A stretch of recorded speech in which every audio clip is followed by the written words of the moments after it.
Hi! So the response to my Would I Buy It videos has been pretty positive, so I thought that I would keep them going. This one is going to be just a very simple one referencing Trend Mood because it's just the easiest source to find all of these new and upcoming makeup launches. I haven't looked at this now and since the last time I did one of these, I think. I just really avoid this stuff now unless it happens to come up in my Instagram feed, but because I don't interact with it very much, it really doesn't pop up very often, so I very rarely see new items pop up unless it's coming from a brand page or somebody that I follow or check in with more regularly has posted about it. So the first thing I see are some new finishes of the gloss bombs from Fenty. So it is the cream colored drip lip cream I see. So it's a medium to full coverage color and zero shimmer with a high shine finish. Sounds pretty neat, actually. This seems really like on trend for right now. So the shades are Fruit Snacks, Cookie Jar, Mauve Wives, Honey Waffles, and Fenty Glow.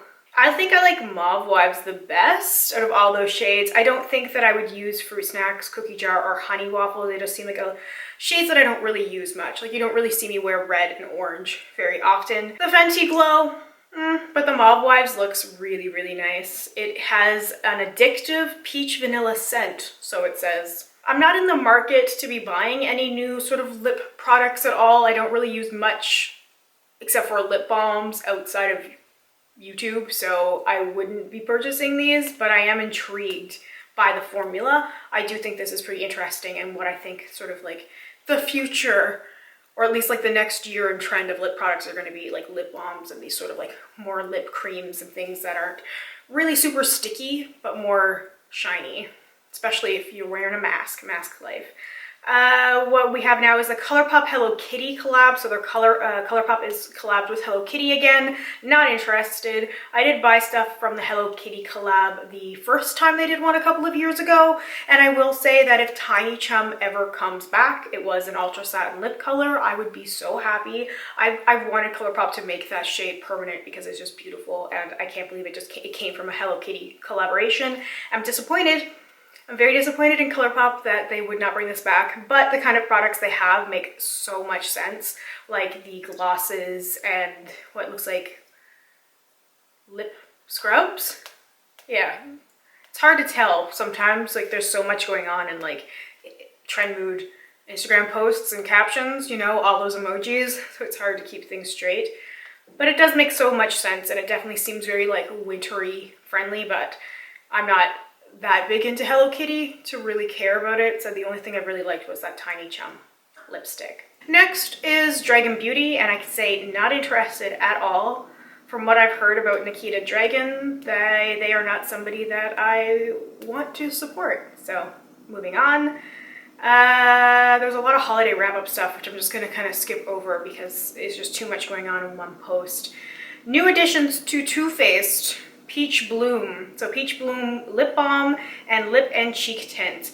This again, sort of like in what I was talking about earlier with the Fenty, seems very on trend. They're cute, but does this ever look cheap? Does this look like cheap to anybody else? Like with the little hearts inside? I don't know, this feels more like a lower end cutesy like drugstore kind of brand than it does seem like something that would be high end and expensive and sold at places like Sephora. I'm pretty sure I have seen very, very similar packaging at the drugstore. It almost reminds me of like old school Wet n Wild a little bit before they did a rebranding. So that's kind of disappointing for Too Faced, but I guess maybe not surprising. That just seems to be the kind of direction Too Faced is going in. Juvia's Place has Reds and Berries for lipsticks. The Reds and Berries, what a big collection. That's beautiful. I mean, it looks beautiful, but definitely not for me. Like, I'm not into red lipstick very often. I found like one shade I like. I'm not going to test my luck, but the berries are beautiful. I do really enjoy berry lipstick. Frenemy, that really dark berry. Oh, that looks really good. I'm going to see if I can come up with something similar to these shades with my Anastasia lip kit, that lip palette, because that's what I've been using lately for a lot of my lip looks. And like Frenemy, Oh Damn, Drama Queen, and Rude Girl, those look like the kind of deep colors that I really enjoy on my lips. I've never tried Juvia's Place lip products. Like I've tried eyeshadow and blushes, which I generally use as eyeshadow, but I've never tried the lip products. They look pretty good. I vaguely remember people talking very positively about them, but I don't really like seek out reviews, so I can't quite remember what people were saying, but they do look really pretty, and I really am inspired by those deeper berry tones. Next, there is a collaboration, the Club Daddy collection. I have no idea what this is about. Who is this? What is this with? The Club Daddy collection, artist couture, and hashtag Static John. I've vaguely heard of Mac Daddy before. Wait, I'm confused. Static John, I'm on his Instagram page right now. Ever heard of it? Husband, dog collector, lighting addict? Who is? Oh! I had no idea who this was. This is Desi's husband? I'm very can you see my confusion by this? I was like, I have no idea who these people are. Hold up. What? Okay, I got confused because he had posted Desi stuff on his Instagram, but he's Katie's husband? Lusterlux, is that correct? You can see who I follow and who I have no idea what is going on. Okay, why does he have a collaboration with a brand? This is not a makeup guy, right? He's married to a makeup guru? I'm very confused. Is this a thing somebody asked for? I'm still trying to figure all this out. I'm still trying to figure all this out, like the why.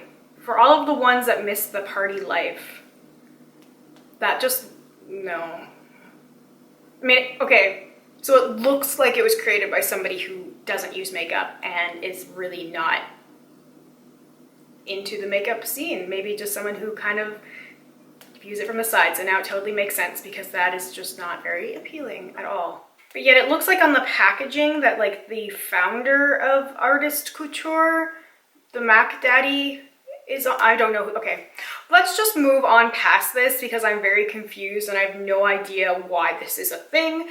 It doesn't make a lot of sense. I am not familiar with these people at all. So there, that I just exposed my secrets as to my lack of knowledge when it comes to the beauty community. Okay. Let's see, we have some new Physicians Formula stuff, the Butter Believe It Skin Mist and Putty Primer, and I think that's it. Oh, a sharpener. Okay. Butter Believe It Putty, velvety smooth infused with our signature butter complex to deliver a radiantly soft poreless complexion. I'm not really big on like the putty texture of those kind of things. Like I'm a fan of the Physicians Formula butter line, and the skin mist could be interesting. It says it's supposed to be for a radiant, flawless, airbrushed finish. So I guess potentially if I ever needed a new setting spray, I doubt I would see it in the drugstores here, but it's interesting that they are expanding the butter line. I just wish they would make the Healthy Foundation come back. New setting powder color from Jouer Cosmetics. My god, Mood needs to make this a lot easier to see because this is really difficult. Okay, whatever. A setting powder, I don't use setting powder, so. Moving on, Kathleen Light's Holiday Collection, Lights Lacquer, This is a train wreck. Okay, Lights Lacquer, Holiday Polish, Holiday Special. They're pretty. I mean, I like the green polish. I don't use polish enough to like justify a polish collection, and I remember buying from Kathleen Light's the very first time when it was KL polish, and what a nightmare. It took like, what, 2 months to get the polish or something ridiculous like that, and then it was just not even that good. So a lot of this is like shade expansions or things. So I see like a Charlotte Tilbury New Hollywood Flawless Filter Shades. There is a Hollywood Flawless Eye, the Star Aura palette, Diva Lights palette, Eyes of Star. I'm not interested in Charlotte Tilbury stuff. I was interested in the Hollywood Flawless Filter, but it's kind of kept like just living on my wish list and never making it off. I've talked about it before, how Charlotte Tilbury is one of those brands that just kind of gives me weird vibes, so I think that's part of the reason why I haven't been able to bite the bullet on the Hollywood Flawless Filter. JLo Beauty's brand, which I called If you're not watching my trademark videos, you are missing out on hearing about all of the new products before they actually launch. And I found the trademarks for these months ago, and I talked about all of these names and speculated on what they were going to be. And I had thought they were going to be makeup. I was hopeful, but it's a serum, a cream, complexion booster, face mask, cleanser, eye cream, moisturizer. It's by the same people who are behind Proactive, by the way, people who have done sort of similar celebrity brands with like skincare brands with like Cindy Crawford, just off the top of my head. So just something to keep in mind as well. Charlotte, so yeah, anyway, that means I'm passing on it. Charlotte Tilbury has some more lip products, just not for me. Milani has a new primer collection. Chill Out Primer, Bright Side Primer, SPF BFF Primer, Skin Quench, and No Pore Zone. I'm really intrigued by this. Like the Skin Quench Primer, I'd be very into that. Actually, like I'd be down for trying all of them except for the mattifying one. I really want more primer options at the drugstore because it's an area that I'm probably going to have to explore in the next year, and I really want to be able to get more affordable options. So if I see those, that would definitely be something that would speak to me for sure. A lot of information about sales. Danessa Myricks Twin Flames pigment, multi-chrome pigment. These look gorgeous. I would be all over these. Are you kidding me? They look beautiful. Multi-chrome looks really beautiful like in real life, and I really feel like the more I look at video, even like little almost like boomerangs or short little videos, you can't quite capture it. Like I've seen some of these unique products and even more duochrome things, like I've seen it in person and it just doesn't translate into photos at all, and video rarely. Like it's just one of those things that's just really for real life, but they look really, really pretty. I think I'm gonna hold out though for more of a powder multi-chrome because I feel like I would use that more than a liquid. I just feel like I would end up getting frustrated by liquid trying to pair it with powders, and as beautiful as they are, I just feel like for the way that I use makeup, I just wouldn't get my money's worth out of it. There's a lot of stuff showing up here that I'm really unfamiliar with, that it's like brands I've never heard of or like collaborations with people I've never heard of. Let's say like Kiko Milano I've vaguely heard of. This is a Holiday Gems collection. Gorgeous eyeshadow palette, Infinite Sparkle eyeshadow, Karen Glow lip stylo, all over pearly crayon. It goes on and on. There's a whole bunch of different things. I've never tried anything from this brand, so I don't know if it's good or if it's not good. The packaging's pretty. The stars on the lipstick, is that a real thing? Hold up. I'm intrigued by the lipstick that looks like it has like the stars in it, because that really is giving me some flashbacks to some of these holiday products I used like when I was a preteen. Like I'm getting like late 90s, early 2000 vibes from those little stars, and I can't put my finger on it at all. I don't know if this is just for the ad or if it actually is part of the product, but I'm really intrigued by that. The packaging looks pretty. This isn't a brand that's available in Canada, so that's probably why I haven't heard of it and haven't tried any of the products throughout the years. The Urban Decay Decades mini eyeshadow palettes, what were they thinking? I want to redesign these so badly because they have like everything right in front of them. Urban Decay was like the brand in the 90s. Why wouldn't they just use the eyeshadows that made them successful and so popular in the 90s? It makes no sense. And Smashbox has always on cream eyeshadows. I mean, these are a lot of like trends we're seeing come back from decades past, so that's interesting. The olive shade is really pretty. Oh, I really like the olive shade of the cream shadow. I feel like the olive and the greige would probably be the ones I would end up using it the most, with the olive being more of like just like a standalone sort of shadow look. But the soundtrack palette from Urban Decay are just, they're just bad. I don't know who designed them, but they did a terrible job. Give Me Glow Cosmetics has the Sweet and Sticky palette and the Vivid Rose. The Vivid Rose palette's really pretty. It reminds me of another palette though. Can anybody think about what this palette color story is similar to?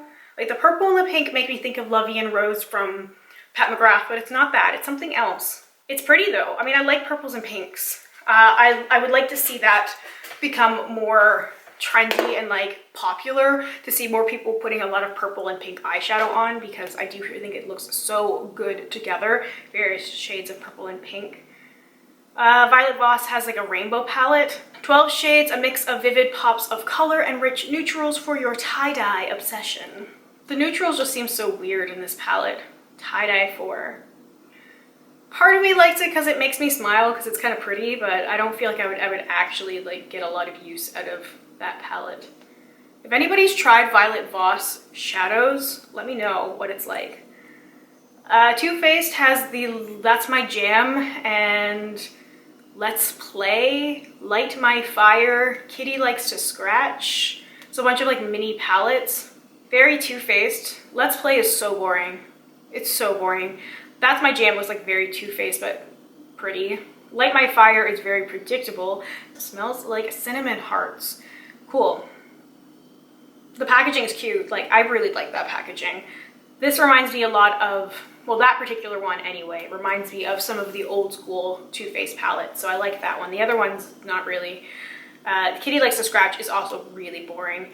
So I like That's My Jam and Light My Fire, but I wouldn't actually want to buy them. Like I just like that packaging of the Light My Fire palette. Like that is my jam. So I'm intrigued by that.